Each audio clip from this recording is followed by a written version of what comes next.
Bonjour et bienvenue dans ce tutoriel concernant la mise en route d'Axe brushless depuis Machine Expert V2.0.2 à partir d'un M262 partie 4. Donc tout d'abord, nous avons le projet en partie 3. Nous allons l'enregistrer sous une nouvelle version en partie 4. Voilà. Nous allons ici ajouter une fonction de contrôle de couple pour l'axe 1. Donc tout d'abord, il faut aller sur le variateur et aller cocher une commande. Voilà, donc c'est ici, il faut se déconnecter bien entendu, et nous allons cocher la Torque Operation Mode, ce qui nous autorise à faire du contrôle de couple dans le variateur, donc c'est créer, mapper les paramètres cycliques pour le mode couple dans le Lexium 32S. Voilà. Ensuite, il faut maintenant que nous puissions aller écrire la vitesse maximale dans le moteur. Donc ici, il faut aller dans Entrée et sortie de l'entraînement. Dans la partie sortie, ajouter la vitesse maximale, donc la limitation de vitesse, ici, voilà, donc faire OK. Et nous allons également récupérer en retour le couple en cours au niveau du moteur. Et donc ici, valeur de couple instantanée. OK. Maintenant, nous avons un nouvel onglet qui vient d'apparaître qui s'appelle Mappage entrée-sortie. Et donc ici, nous allons pouvoir mettre le nom des variables de limite de vitesse, pardon, et de valeur de couple instantanée. Pour cela, on va aller dans la GVL de l'axe 1. On va créer ici deux nouvelles variables. Donc GV, le type pour la limitation de vitesse, donc c'est un UDInt. Donc UDI vitesse max. UDInt, voilà. Et pour le couple, c'est un int GI couple int. Voilà.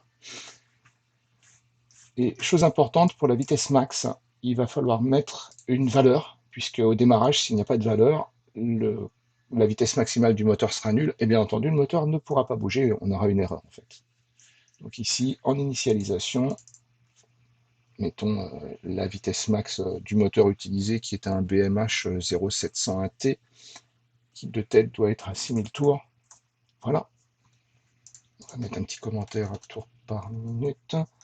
Et également pour le couple est directement en Newton-mètre. Et d'ailleurs, en ayant coché ici le Torque Operation Mode, cela permet en fait au démarrage, le 262 va aller vérifier la valeur de M0, donc le couple à l'arrêt du moteur, et va l'inscrire de façon à travailler toujours en Newton par mètre dans le contrôleur et non pas en pourcentage d'un couple moteur qu'il faudrait connaître à l'avance. Voilà, donc les valeurs, les paramètres, les variables pardon, sont créés. On va maintenant les associer ici. Donc, on va récupérer GVL. Donc, c'est avant. Voilà. La vitesse max ici. Et le couple que j'ai I couple. Voilà. Donc, à ce niveau-là, nous avons fini. Maintenant, nous allons ajouter également, je l'ai oublié, pour le contrôle de couple, il faut donc créer trois variables, l'exécution de la commande, donc g underscore x cmd, cmd torque control, voilà, c'est un booléen. Ensuite, nous allons créer la valeur de couple. Oui. Là, c'est un L réal. Ça, c'est la demande de couple, le besoin en couple. Et ensuite, nous avons besoin de créer la rampe de couple, c'est-à-dire la vitesse à laquelle on veut atteindre le couple. Donc c'est une variable, donc elle est bien en Newton-mètre, et celle-ci est en Newton-mètre par seconde, et c'est aussi un L réel. Donc maintenant, nous allons dans Axis Control, nous allons copier, par exemple, hein, le MC Move relative, peu importe, le but c'est d'avoir une base. Ici, non pas G commande Move relative, mais G commande Torque Control, voilà. Ici, j'ai oublié un truc important, pardon, il faut également créer, ah non, c'est pas là, c'est, pardon, dans le SR axe 1, il faut également créer l'appel du bloc fonction torque control. Voilà. Et donc c'est plco.mc underscore torque control. Voilà. Donc là on se remet ici fb torque control.execute avec la commande. On va copier le fb torque control, on va le coller ici. Donc on voit que l'accélération n'est pas acceptée. On va juste se mettre après le point et faire CTRL espace pour avoir tout ce qui est autorisé. Donc nous, ce qui va nous intéresser, ben, c'est le torque et le torque rampe. Ah, donc qui va être un couple, voilà. Et également, pardon, donc le torque contrôle qu'on colle, CTRL espace et le torque rampe.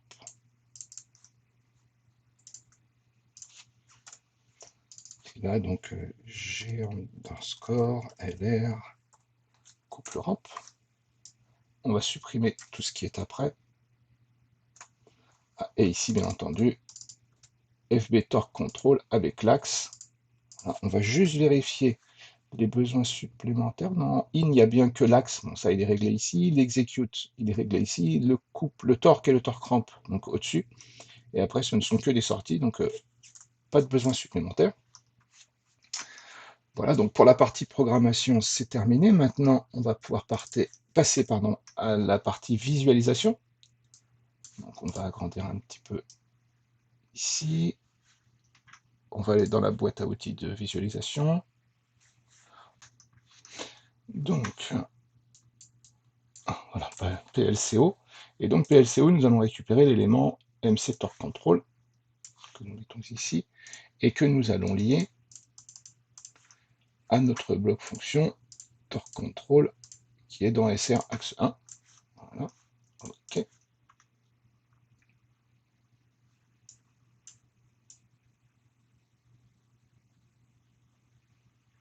Et voici. Donc, également, nous allons récupérer quelques éléments, comme donc un contrôle pour une commande d'execute et deux valeurs pour faire les torque ramp et torque. Donc, on copie, on colle. Je déplace un peu. Voilà, donc au niveau de la commande, le bit que nous allons utiliser, configuration d'entrée, bascule, sélectionner. Donc c'est pas le X command move velocity, mais ça va être torque control. Voilà. La valeur pour le couple, ben, ça ne sera pas LR7 velocity et LR couple. Voilà. Et la valeur pour l'accélération, pardon, pour le torque rampe, ce ne sera pas cette accélération, mais ce sera couple rampe. Voilà. Et ici, bien entendu, à la place de velocity, on va mettre couple. Et à la place d'accélération, on va mettre rampe de couple. Sans la faute, bien entendu.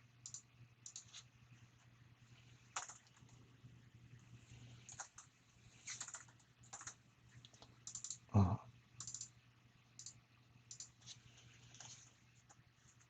Voilà. On va juste un peu augmenter. Voilà, comme ça. Et Ici, nous allons également rajouter les valeurs de vitesse max et, et couple en cours. Donc on va sélectionner Actual Velocity et Actual Position. On copie, on colle, on déplace à nouveau. Donc là, on va mettre vitesse max.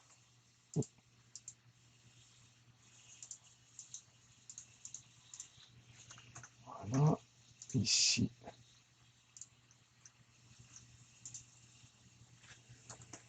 Couple en cours.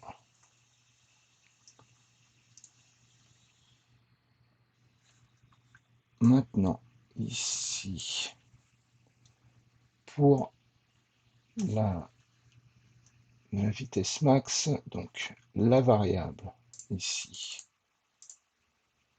ce ne sera pas GLR,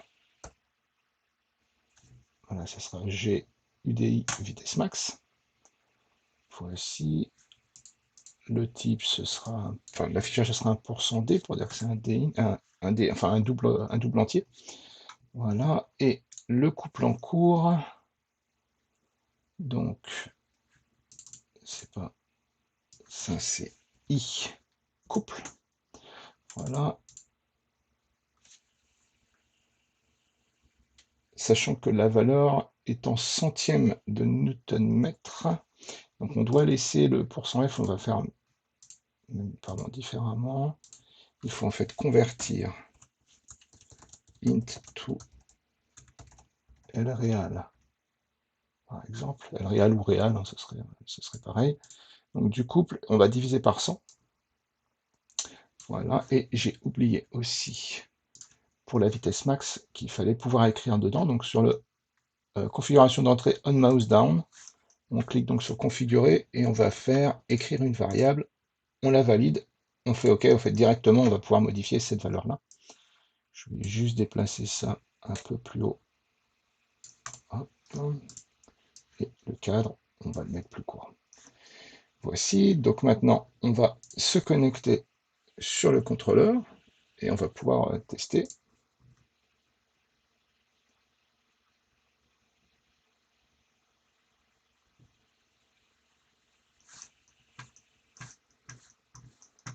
Voilà, on charge l'application. En fait, en ayant modifié la partie configuration du Nexium 32S, on doit recharger toute l'application.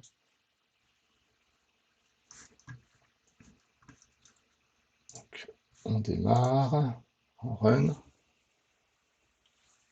Cerco s'est démarré. On va se mettre en power, voilà, donc le statut est OK.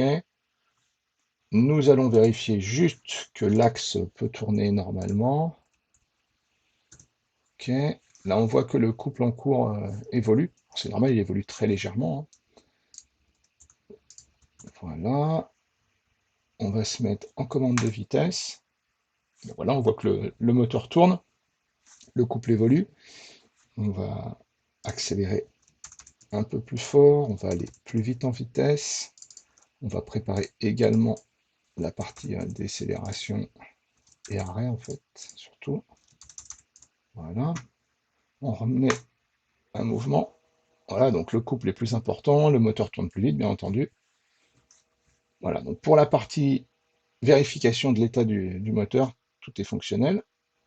On va arrêter la commande. Voilà, stop. Et ici, maintenant, on va pouvoir passer en contrôle de couple. Donc, on va laisser la partie couple et rampe de couple à 0. Le but étant juste de se mettre dans cette configuration-là pour voir que voilà, dans cette fonction-là, donc le couple moteur est nul. Hein. Bien sûr, le moteur ne peut pas tourner. Il n'y a pas de commande, il n'y a pas de valeur, il n'y a pas de courant en fait qui peut passer à travers.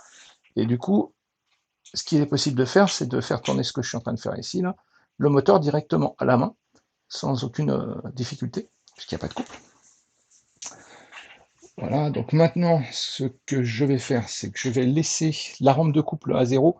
En fait, quand la rampe de couple est à 0, j'ai oublié de le signaler, la commande de couple est directement demandée. C'est pas, il n'y a rien de progressif en fait. Donc ici, ce qu'on va faire, c'est on va mettre 0,1, on va relancer. Donc là, le moteur tourne et il tourne à 6000 tours, ce qui est un petit peu rapide. Je vais bien le limiter à 180 tours. Voilà, donc le moteur est en train de... Voilà, donc il tourne à 180 tours minutes, ce qui correspond à 1080 degrés à peu près, hein, 1080 degrés, c'est ce que je vois là, par seconde. Donc là, il tourne, bien sûr, donc il tourne tout doucement.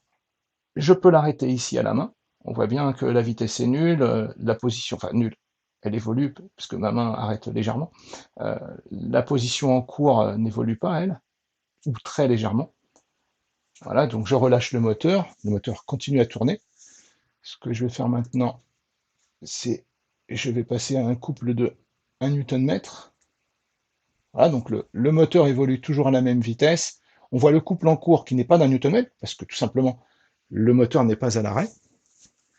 Et donc ici, maintenant, ce que l'on va faire, c'est qu'on va arrêter l'axe, et on va bien voir que le couple moteur s'arrête complètement.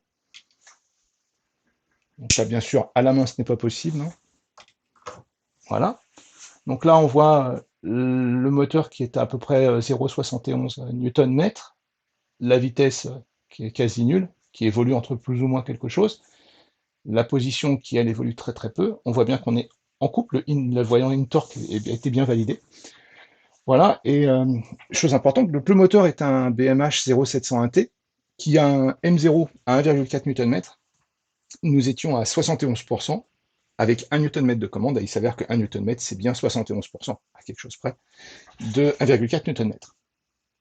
Voilà, ce tutoriel est terminé.